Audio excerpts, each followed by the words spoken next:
Listen, I know that the tag is flipping around on my hat. Listen, I can see that in the camera. Listen, I have the guys in the back. They're sitting there telling me, oh, well, Sam, listen, the tag on your hat is flipping around. Listen, I know that it's flipping around. I understand that. But listen, I'm going to tell you the reason why I kept the tag on. People say, oh, well, Sam, why did you not cut the tag off of your hat? Well, I'm going to tell you the reason why I didn't cut the tag off of my hat is because this is what all the cool kids do.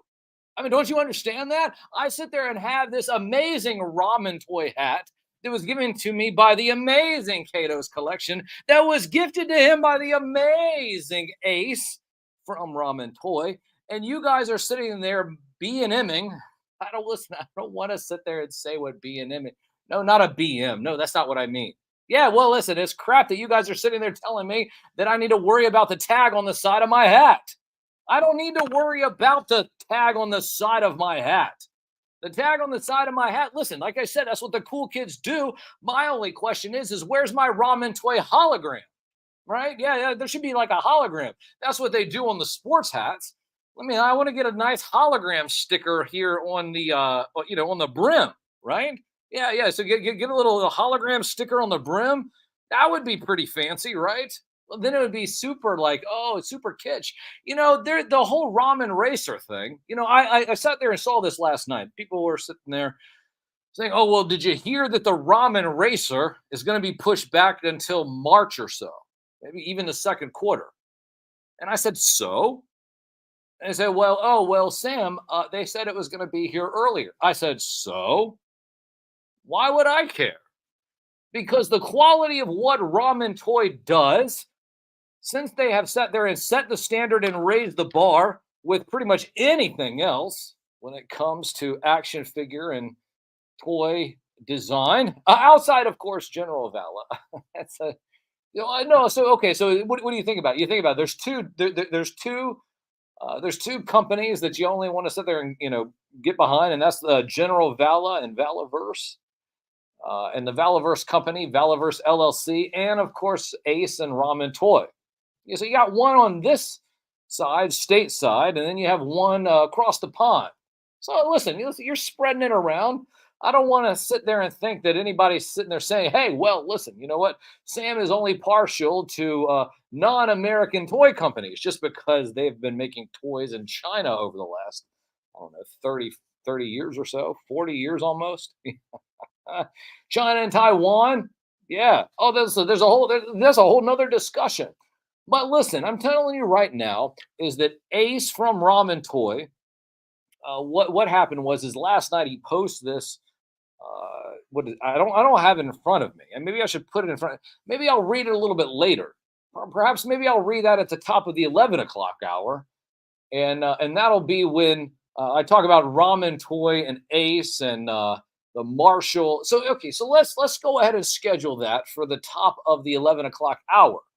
People always sit there and want to know what I think about action figures and toys. Action figures and toys and how those things correlate in terms of companies and licensing and all of that jazz. We'll talk about that at the top of the 11 o'clock hour when I go into the Marshall. There was something that happened last week with a company, Dason Toys. I don't know. Listen, like I said, we'll talk about that at 11 o'clock. Yes, I know. Normally we talk about toys and action at the clock. I have a Ramen Toy hat gifted to me by Cato's Collection. Make sure you follow him at Cato's Collection all over social media. But listen, I'm telling you right now that there are some other things that I wanted to talk about. First off, is that last week we were going over a few things and we talked about some things. And of course, we had the top figures of 2023. And one of the things I wanted to tell you guys about was that there was this set of action figures from Mezco Toy. Now, I have not gotten anything from Mezco Toy just yet.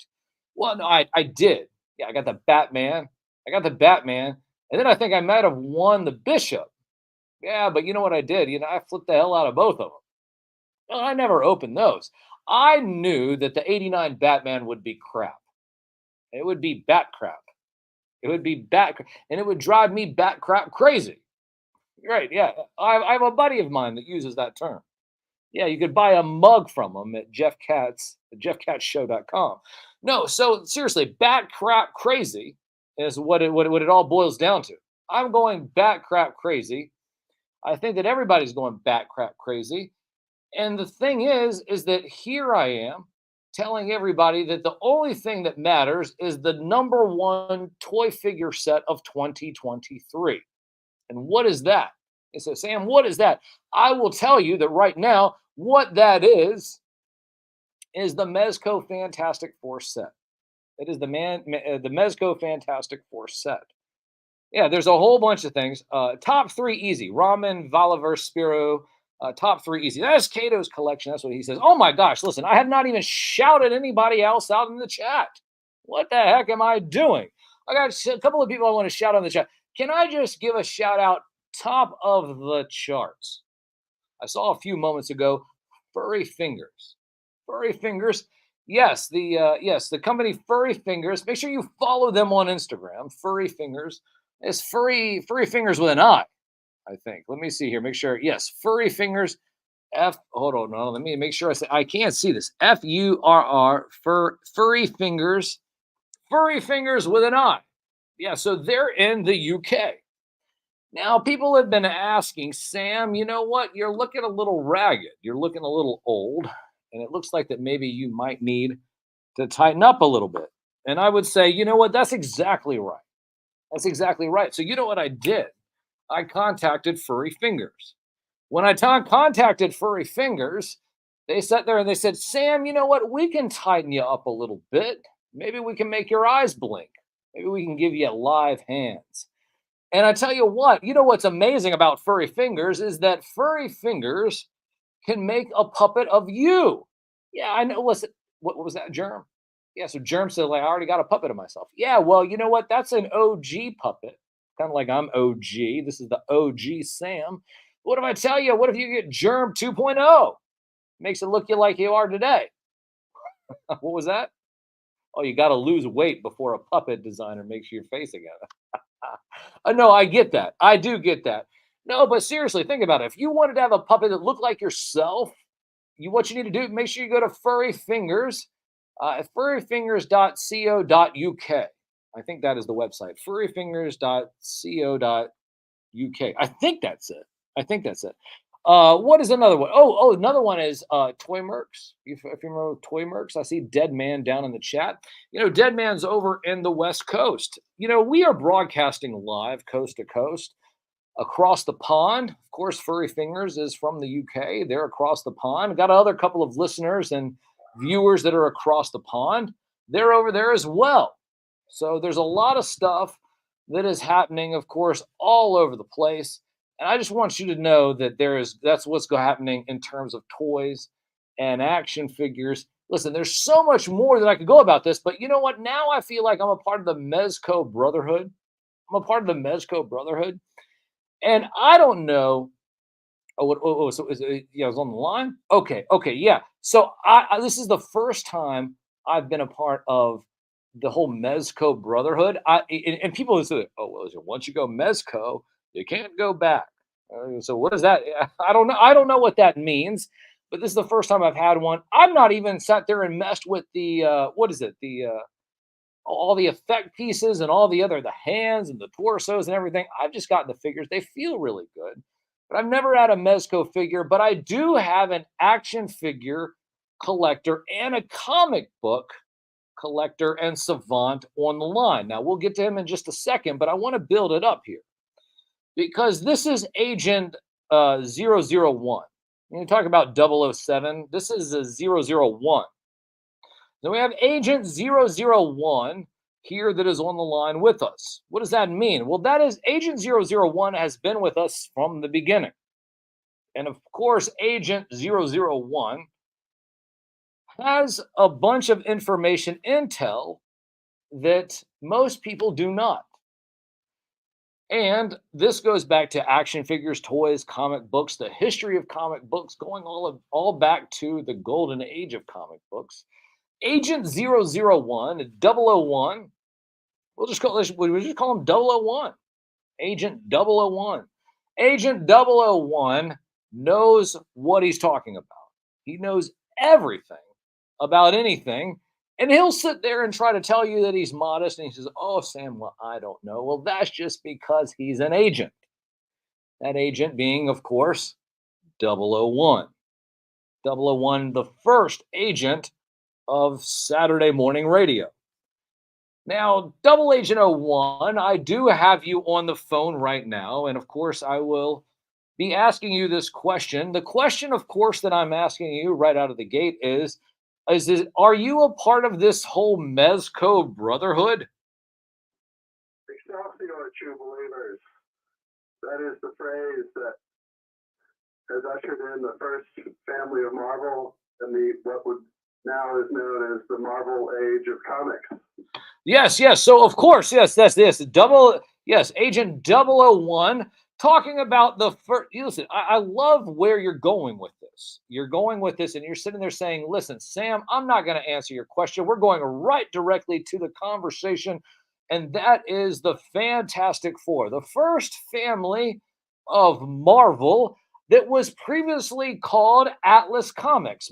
I think it's Mark Goodwin. I think Mark Goodwin. Mark Goodwin had Atlas Comics, and Stan Lee was around. There was Jack Kirby, but then there was the first family of Marvel. That is the Fantastic Four. So, of course, we can get into the weeds about Jack Kirby. We can get into the weeds of Jack Kirby and Stan Lee. Listen, I have a direct question I want to ask you. And that question is that when you hear the phrase Fantastic Four, Agent 001, what does the term Fantastic Four mean to you? Well, certain things come to mind, like Reed Richards, who has the ability to stretch his body and limbs to endless lengths, and he can contort his body in very different ways, as well as. Well, but hold on, wait a minute, pause. People would sit there and say, but that is just nothing more than a stretch, pun intended, a stretch from Plastic Man from DC. So did Stan Lee and Jack Kirby steal the idea of Mr. Fantastic from DC and Plastic Man? Well, it could be possible that Jack was at DC Comics the mid to late 50s and came up with a story called Challengers of the Unknown, which included 4 travelers who ended up in a space crash, and because they didn't gain any powers, they turned into a team. And you fast forward to 1960-61, and Atlas Comics is getting ready to close their doors, and then Martin Goodman came to Stan Lee and said, "Can you come up with something that would rival this league?" And Stan Lee got with Jack, and Jack had a loose story like Challenges of the Unknown of guys, and Stan Lee came up with the feisty kind of character with faults and relatable traits that would set most Marvel characters away from all the DC characters that had preceded them by 15 or 20 years. And then they came up with the world's greatest magazine, which is called the Fantastic Four. And they are, Stan Lee and Jack Kirby have to be the longest running panel for panel writer, artist in the history of comics. Well said. Well said, Agent 001. Agent 001 with us here. Of course, the question I asked him was, what does the Fantastic Four mean to you? It is, of course, the first family of Marvel. And everybody knows the story, of course. They sat there, they went up in a spaceship. There was some kind of comet, radiation, blah, blah, blah. And yes, there's of course other very famous bad guys. We have Mole Man, we have Doctor Doom, we have the Submariner. Submariner with a Human Torch were actually characters prior to the Fantastic Four. We'll get into that a little later. But the thing is that of course of course we go into Kang the Conqueror. Or is it Kang the Conqueror? And then we have Galactus. Now we're not going to get all into all of that, but Agent 001. When you think about setting a universe and setting a world and creating the world of Marvel that we know today, it goes from Spider-Man to X-Men and to Daredevil and to it just keeps going and going and going. Like when you think about the Fantastic Four and Jack Kirby and Stan Lee setting up this world, this is in the early 1960s. People call this the golden age of Marvel Comics. Uh, what is it about them setting up this world, this comic world that has inspired world building and creativity to this day? Well, they within the first 50 issues of Fantastic Four, they had laid out, countless potential villains and characters. Super Scroll by issue 20, and of course, Galactus and Silver Surfer's first appearances are by issue 50.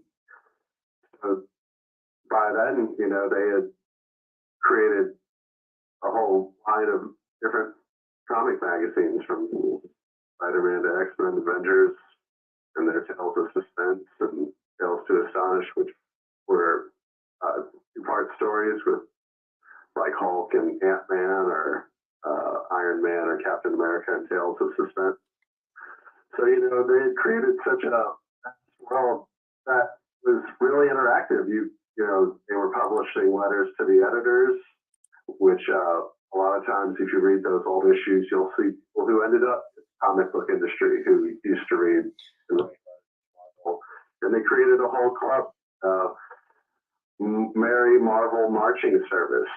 Well, hold on, wait a minute. Hold on, pause. Let me just interrupt you real quick. I'm sorry, Agent 001. Want to sit there and go over real quick about that. So early on, Marvel would sit there and they would have people who would write in to Marvel Comics. They would, I guess, put a letter in an envelope, put a little stamp on it and send it over to Marvel, and then from the mail, he would deliver the milk, and then all of a sudden he would deliver this letter. This letter would be addressed to Stan Lee, Jack Kirby, and they would be letters that would be then asking them, well, what do you think about this? What do you think about that? And of course, being the customer service savants that, of course, Stan Lee and Jack Kirby were, they did. Yes, absolutely. Yes, Barnum and Bailey. Yes, yes, yes. I tell you what, Stan Lee would then sit there and publish the letters that he would get from readers to sit there, and then they would then be taught. Sometimes they would just be talking smack. Let's just not kid ourselves. They would talk. They would talk smack about it. What would happen? Well, no. Wait a minute. So, what would actually happen? So someone would sit there, they would write it, and they would say, "Well, Stan, I think you need to do X, Y, Z, A, B, C, X, Y, Z. Can you just tell our readers? Listen, we got about 3 or 4 minutes left. Can you just talk about this for a few moments?" That people would write into the comics. Stan Lee would then write back, and this became a thing not only with Fantastic Four, but with Spider-Man, X-Men, and all the comics within Marvel in the early days. Marvel Comics customer service with Stan Lee. Agent 001, the floor is yours. Go. Letters to the editor, that was a big way of, it was like a thread or a forum back then. You're able to speak your mind and tell them what you think, and they would even offer things like catching errors in their book. They would offer something called a no prize to catch all the little errors throughout their, and they would send you probably an empty envelope. But that was called the no prize. The no prize. That's good.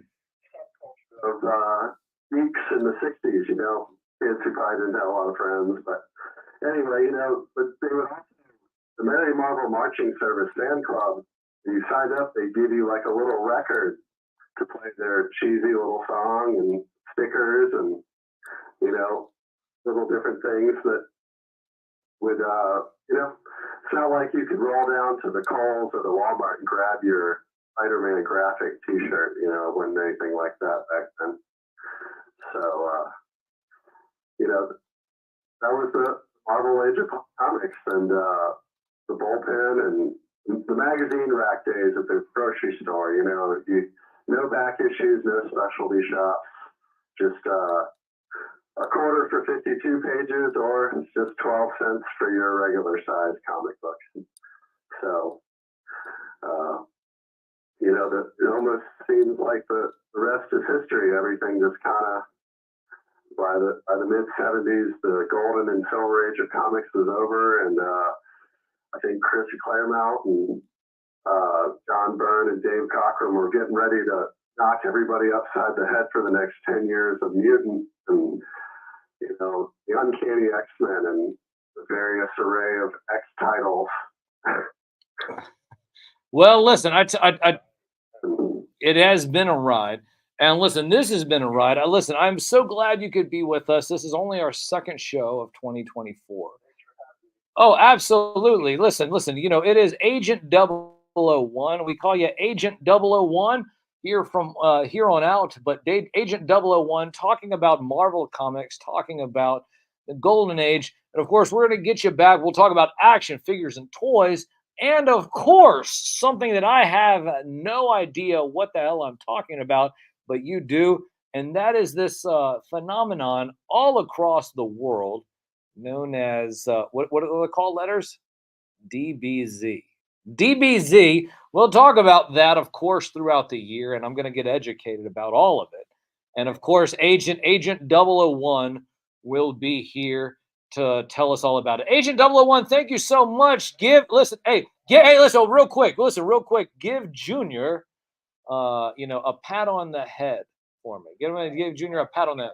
Him on the phone, but he was too busy doing something else this Saturday morning. But hold on, wait a minute. You know what he was doing? He was telling you that you can't touch his toys because they mean too much for him. It was toys he got for Christmas, and of course he's like, Santa gave those to me. They're very delicate. That's right, Dad. You know what, Dad? You can't touch them. You're going to break them. Santa gave them to me directly. You know what? I'm going to just tell you right now, Agent 001, thank you so much for joining us. I'll give you the last word, but real quick, thank you so much for joining us, and we do appreciate you being a part of the show. Having the Excelsior True Believers, have a happy Saturday, because that is the phrase that ushered in the Marvel Age of Comics. Enough said. Until next day. Excelsior!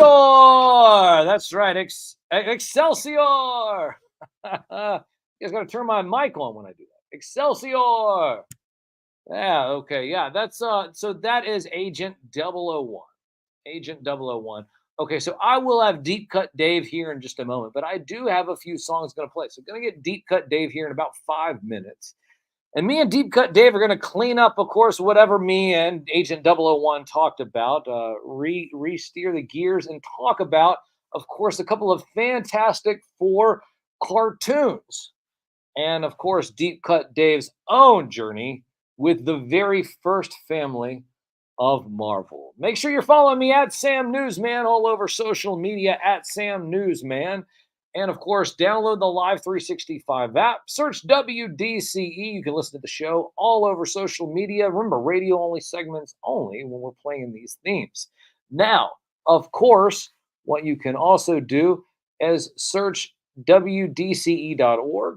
If you don't want to download an app, you can hear my beautiful puppet voice over the radio waves and the interwebs. as you wait for my beautiful puppet face to come back in about 5 or 6 minutes when we chat with Professor Deep Cut Dave. Broadcasting live from the WDCE studios out of the University of Richmond, you're listening to 90.1 FM from the most trusted puppet in media. Reporting since Roswell, I'm Sam Newsman, and this is Saturday Morning.